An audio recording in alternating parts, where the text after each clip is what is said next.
بسم الله الرحمن الرحيم الحمد لله رب العالمين وصلى الله على سيدنا محمد وعلى آله وصحبه أجمعين. We begin our discussion on the causes of major ritual impurity. Last time we looked at how to perform ablution, wudu, which is the method via which we remove the minor state of ritual impurity. And the major ritual impurity, there are 5 causes. The first is the head of a penis entering the vagina, so sexual intercourse. The second is the exit of sperm from male or female sexual fluid from a female. Now, this is, for the second point, what is meant is here is that which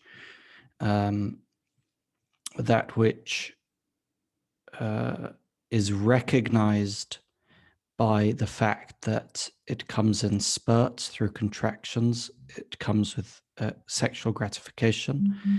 When moist, it smells like bread dough. When dry, like egg white. And this is the meaning of this. Male sperm from male, female sexual fluid from a female is that it is that which comes from orgasm and from a female. And this is different from pre-ejaculate fluid that comes that is considered najasa and does not cause major ritual impurity, but it does cause minor ritual impurity. Okay. However, exit of sperm or female sexual fluid from a female necessitates ghusl, necessitates purificatory bath. It is a cause of major ritual impurity. The third is death, and so that what is meant by that is it is then obligatory to wash the deceased. Okay, it's a communal obligation to wash the deceased person. And then the end of a woman's menstrual period, and then the end of postnatal bleeding. And if it's dry birth, then right after giving birth.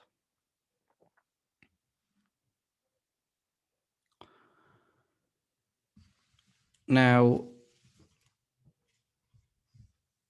we want to find out, how do we perform the purificatory bath?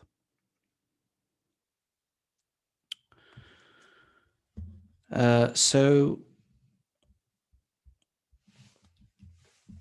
there are obligatory features, and then there are sunnahs. So we have the fara'id and then the sunan. They should all be performed, but if one does not perform a wajib, an obligatory fard, then the bath, the ghusl, is not complete, is not counted. The obligatory features, the wajibat, are 2. It's very simple.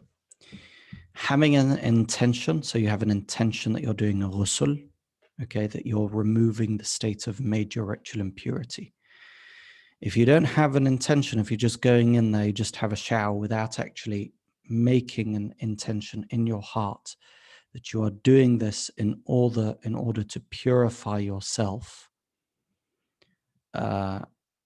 from the major cause of ritual impurity, then even if you've had a shower, even if you've had a bath, even if you've submerged yourself in water, if that intention does not exist, if it's not there, then it does not count. It's not a valid ghusl. So you have the intention, and when do you have the intention? At the very beginning. At the beginning, when you first start pouring the water upon yourself, then you make an intention to perform ghusl, to perform a purificatory bath, to make an intention to remove the state of major ritual impurity. Any of those intentions is valid, and the intention, as we have said before, it's one makes an intention in the heart. However, it is sunnah to utter the intention by saying nawaytul ghusl. I intend to make a ghusl. And the second obligatory feature is literally water you wash all of the skin and the hair. So water reaches every part of the body, including the nails, including the hair. And this means all of the hair, right up to the scalp, right up to the roots. And it includes making sure to include folds of skin. So to be sure that water reaches in those areas, to be sure that water reaches between the toes and the fingers and under the armpits and so on and so forth. And if one does not wash all of the skin and the hair, let's say you wash everything and you realized, that especially for the ladies, if they find that they washed and they realize that the water didn't reach the roots of their hair, then that's not a valid purificatory bath. Okay, it's not a valid ghusl. The water needs to reach all of the skin and the hair. Now, the sunnahs of ghusl are many, okay? But we will look at a few of them. The first one is to perform ablution first before you start the ghusl, to do wudu. The second is to actually rub the body while bathing. And then the third is to wash body parts consecutively without interruption. So that means that washing the body parts consecutively is not a fard. In other words, if you're in a situation, let's say, where you washed, your body and you kept your hair unwashed, and then you waited, for whatever reason, you waited for a couple of hours, then you went and washed only your hair, then your ghusl would be valid, because it's not a fard to wash the body parts consecutively. Okay, you could technically, if you really wanted to, wash your legs and then dry them, and then wash your body, dry it, wash your neck, and you get what I'm saying. That this is a sunnah, and it should be done. And it's unlikely that this would happen. But let's say someone was in a position where they needed to do this, then it would not be necessary to do muwala, to wash consecutively. The second thing to note is, and this is important, that the actual ghusl itself, so, and a lot of us use, I hope everybody uses shampoos and soaps and things, but it's important that the at least the first wash, the wash that has the intention, is done only with water. And the reason for that is that as we said before, if you remember in the first status, that a ghusl is done with plain water, okay? And then after that, one can use, once one has done their ghusl with plain water, then after that one can start using soap and the like. But it's important to note that the actual ghusl itself is done not with soapy water, but with actual water, plain water. Okay. Then after that, if one wishes to use soaps and shampoos and the like, then one can do that. And it's important also, of course, and this is obvious, but to remove filth, that when you're washing your skin and the hair, if there is any filth on the body, that it is actually removed. Okay, and to be aware of that.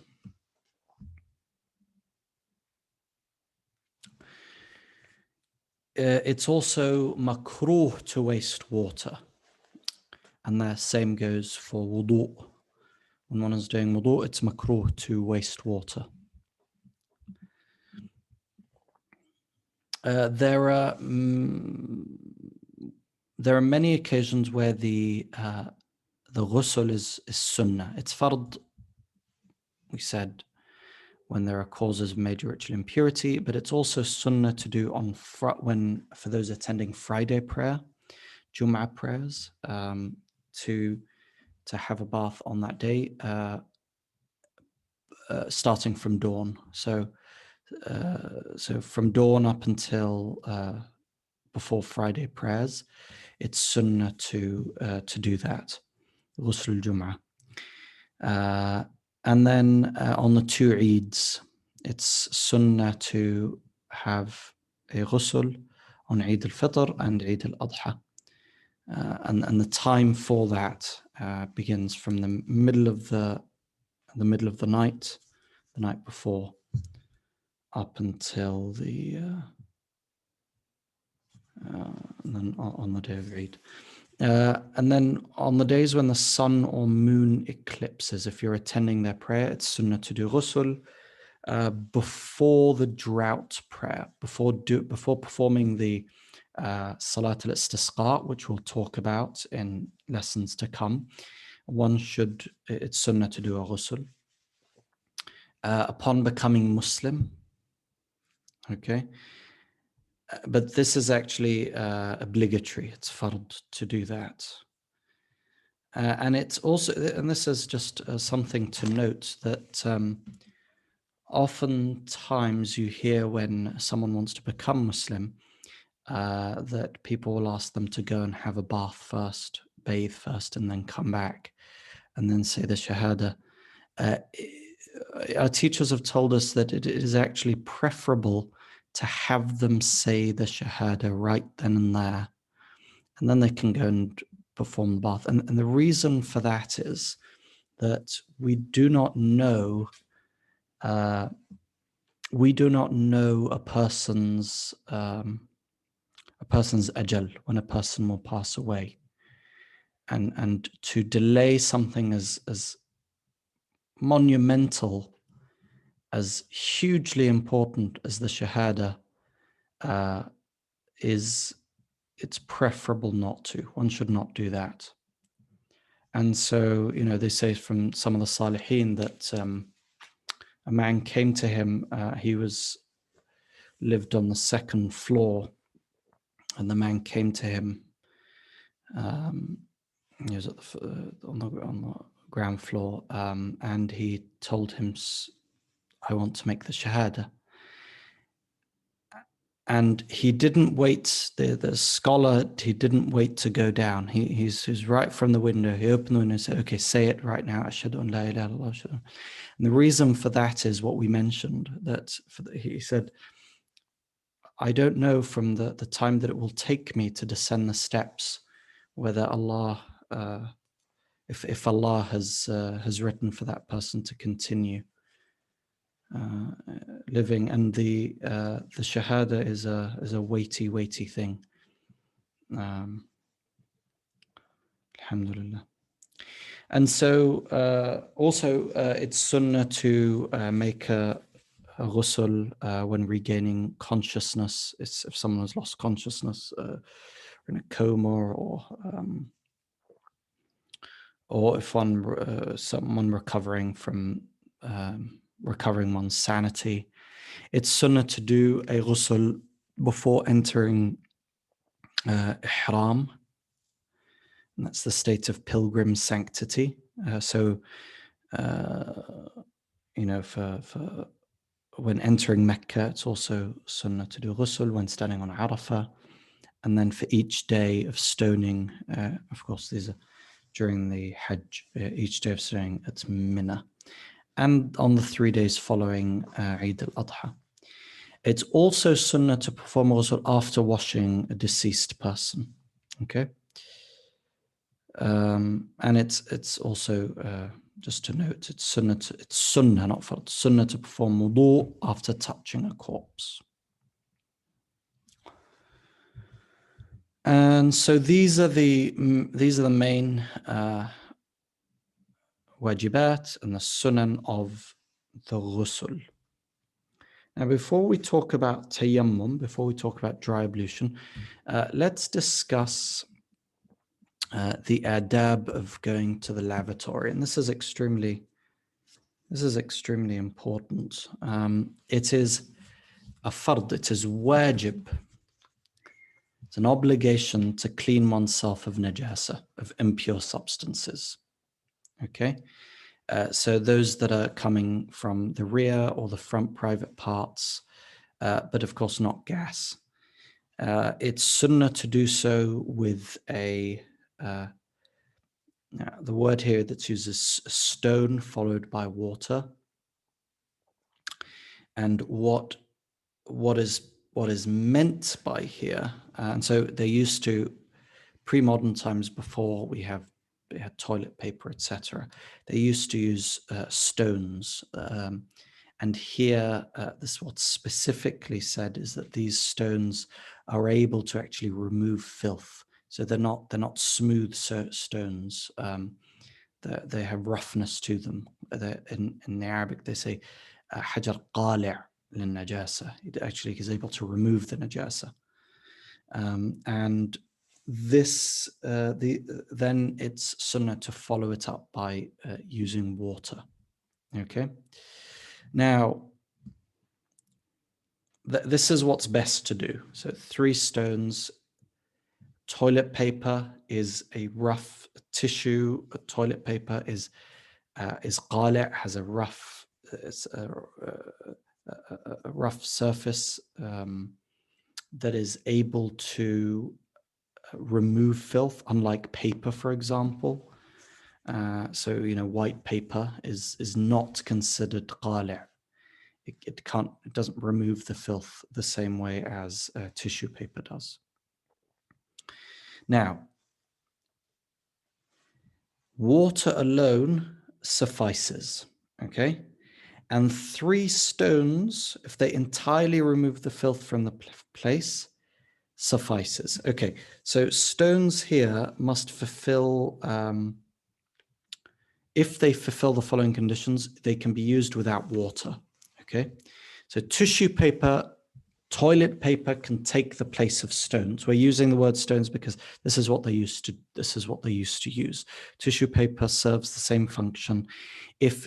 And these are the conditions for what is considered a stone, substance that can maybe used to remove filth. Okay, it must be one solid. It must be pure in and of itself. So one can't use, someone use dung or something that's najis. You can't use that, for example. And it must be able to remove filth, and it must not be something in Arabic muhtaram, something that worthy of veneration or deserves respect, or something that is edible. You can't use food, for example, to do that. So tissue paper will be fine because it's solid, it's pure, and it can remove filth. It's qali'. Normal A4 blank paper, like if in printer, would not be qali'. It doesn't remove the filth. It's the same way. So if one is in a situation, as Muslims, we are very much used to, and in fact, we use water, and we live in times where water, alhamdulillah, is abundant. We have running water in our homes, vast majority of us. And if you have that and you have this great blessing, then vast majority of Muslims will use water, unless you're living somewhere where this isn't possible. That's what you're used to. Now, If one goes to a non-Muslim country, it can be sometimes difficult to find toilets with running water that one can use to clean oneself. And so the best thing to do is just to keep a bottle of water with you for such an occasion when going to the lavatory. But if you're in a situation where you can't, it suffices to use what we just said. It suffices to use that tissue paper to clean the najasa. Okay, you could, if it removes the najasa, you don't have water, that's fine, as long as it removes the athar. Then the ayn najasa, the actual substance of najasa, the feces, etc. Then even if it doesn't remove all of the athar, all of the signs of najasa, as long as it removes the actual najasa, then it suffices and one can move on. So this is a common question. Now, so in other words, and this is from the book directly, cleaning oneself with a dry substance means to remove the filth so that nothing remains but a trace that could not be removed unless one were to use water. Okay. It is obligatory to wash oneself, however, if one has washed away the filth with a liquid other than water or something, or you've used something impure. Or if one has become soiled from filth, not from a separate source, so not one's own filth, from a different source. And if, however, one's waste has moved from the place where it exited and reached another person's part of a person, or is dried, then it necessitates using water. Or if the feces has spread beyond the inner buttocks, or urine has moved beyond the private part, the head of a penis for a woman, for a man, or for a woman has reached the vaginal opening, though if they do not pass beyond them, stones suffice. It's makruh to use one's right hand to clean najasa. Now, it's also not when one is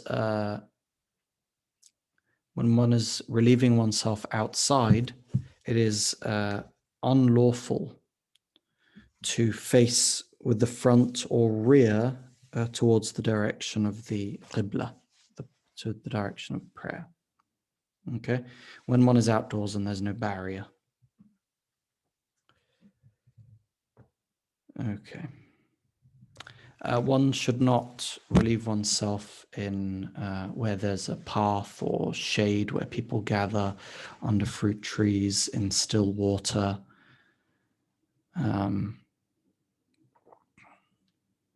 or while standing. It's offensive unless there's an excuse. It's also makruh to speak when one is relieving oneself.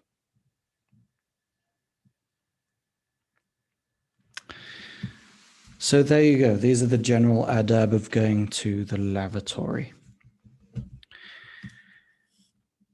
We will stop here. Next lesson we'll talk about dry ablution, the conditions, integrals, inshallah ta'ala. Walhamdulillahi Rabbil Alameen.